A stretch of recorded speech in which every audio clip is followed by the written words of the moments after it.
Hello, Zach Murphy here. Thank you so much for taking the time to tune to my channel today. Today I'm going to be continuing the series and actually finishing it up on the attributes of God. And I believe this is a very important topic for us to understand as believers, the attributes of God. And in this series we've covered his incommunicable attributes which only belong to him, and then his communicable attributes which he desires to share with believers in Christ Jesus. Now, an interesting thing here today, and the one that we are going to cover, this is one that in a way belongs only to him, but one that he in a way wants us to walk in, and that is the glory of God. And truly when we look at it, God is the only one who is glorious. He is, the ultimate glory, if you will. And at the same time, to put it shortly, and we'll cover it a little bit more here as we go along in this teaching, is God desires believers to walk in his glory. So let's break this down. And really, I chose this one and kind of unintentionally. I've just been doing this as God's been leading me, but the glory of God is all of his attributes, all the ones we've gone through together in this series, in this playlist together. All of those attributes together show us how glorious he is, how beautiful he is, and his splendor. His glory is shown through his entire being, of all of his attributes making up who he is. And we don't have glory ourselves, but we are to walk in the glory of God for his glory, not our glory. Our life is not about our glory. Our glory doesn't exist. It's all for his glory. And walking in his glory means that we are a people that are led by the Spirit of God and not by the flesh. And again, for the glory of God, and his glory is revealed in his absolute perfection. We as believers, we are not, walking in perfection at this time. We will on the other side of eternity. That's why we need, the fivefold ministry in Christianity, for us to come into perfection as believers in Christ Jesus. And really, when you look at the glory of God, it shows us the weight of who God is. And there's a song, I forget who it's written by, it's "Let the weight of your glory, God, fall." That should be our prayer. Let us be more aware of his glory. I believe this is a call for the church to be more aware of his glory. So one of the passages that sticks out to me, and I really love, I love Moses in the Bible here. I've been spending some time, reading certain things about him, and as I've been preparing this teaching, I did kind of a sermon a couple weeks ago about him. And really interesting here in Exodus chapter 33 verse 18, where Moses said, and this is out of the English Standard Version here, actually a New English Translation, excuse me. Exodus 33 verse 18, and Moses said, "Show me your glory." I want to say it again. Moses said, "Show me your glory." It's a prayer. It's a request there made to God.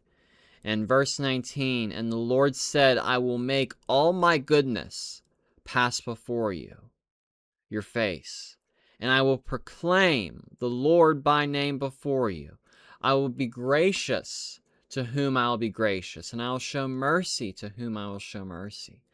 But he added, "You cannot see my face, for no one can see me and live."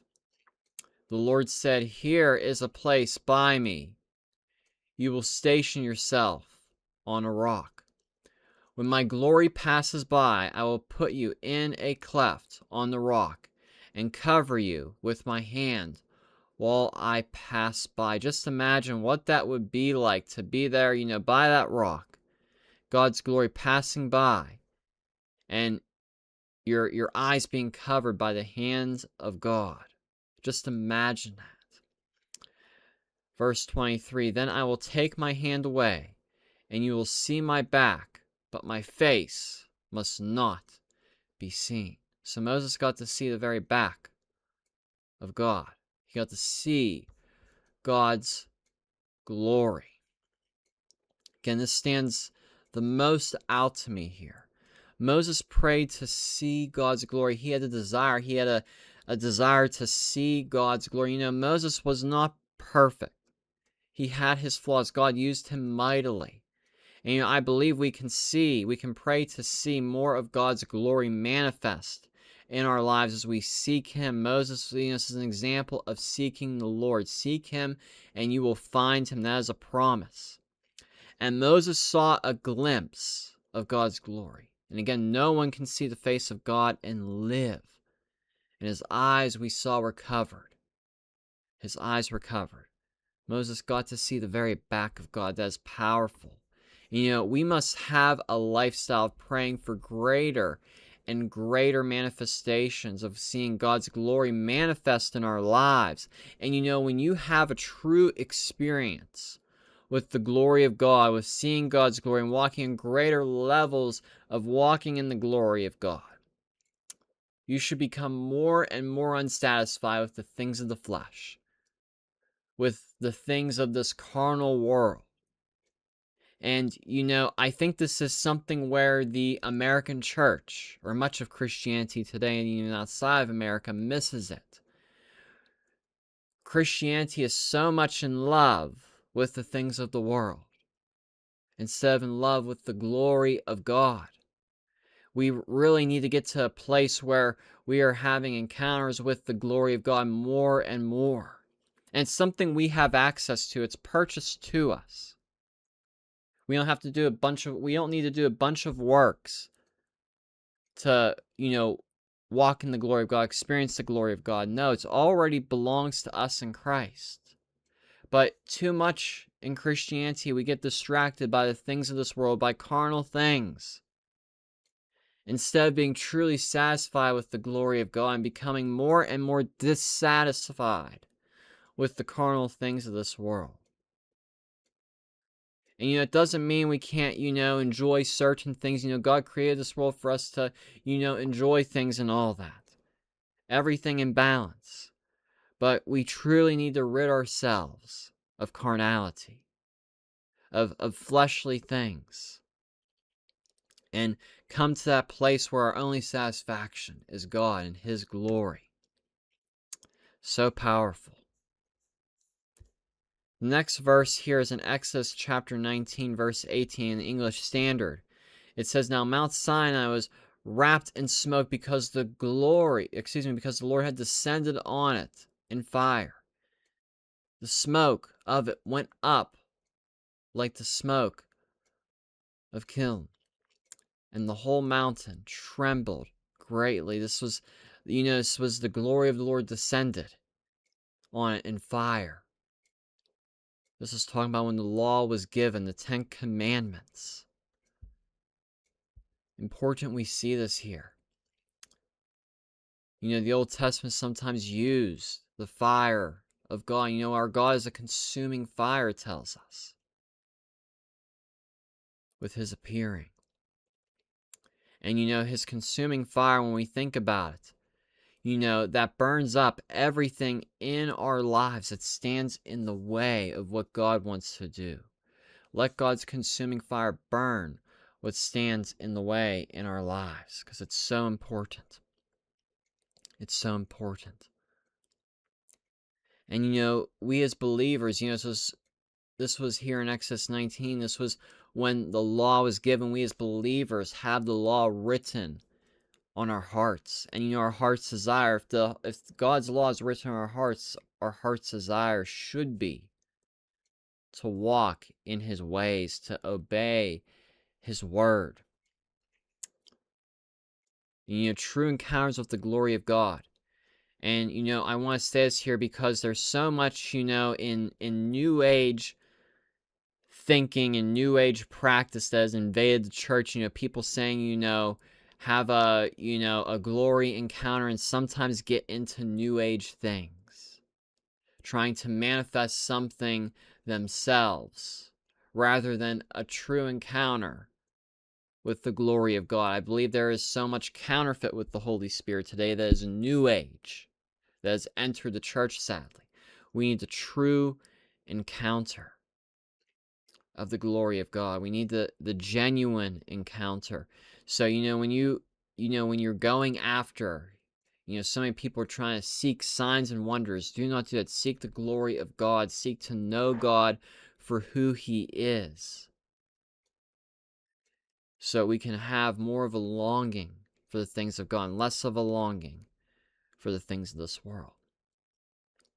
Now, when we look at this in a new covenant setting here, in John chapter 1, verse 14, it says, "And the Word became flesh and dwelt among us, and we have seen His glory as of the only Son from the Father, full of grace and truth." Full of grace and truth.